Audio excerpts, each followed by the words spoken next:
Allah. Nang masih bujang atau nang sudah balaki, ulun hendak memini menasehati gasan bibinian yang sudah bersuami istri, supaya bibinian pian disayangi laki. Coba dengarkan apa ada malam ini. Apabila laki datang, inya bulik bagawi, cium di tangan kanan, cium di tangan kiri, suruh akan masuk, duduk akan di kursi, ambil akan banyu teh atau kopi, mun kadada ambil akan wadai mari. Cepat-cepat ke dapur kau, takkan gangan pian kau takkan nasi.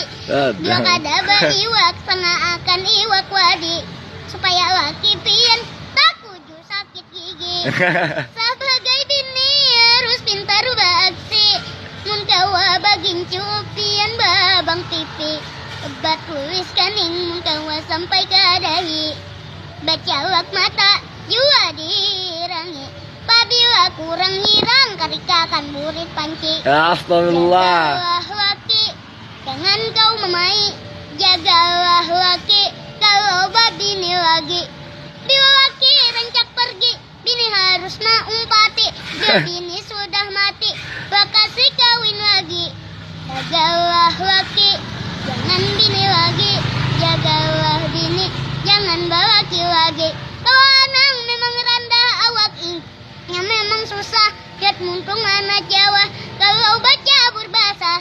Jagalah hati, jangan kau kotori. Jagalah hati, tentara hidup ini. Bila laki nang selingkuh, cinta bini sudah luruh. Bila bini nang selingkuh, burung laki sudah uyuh. Allah.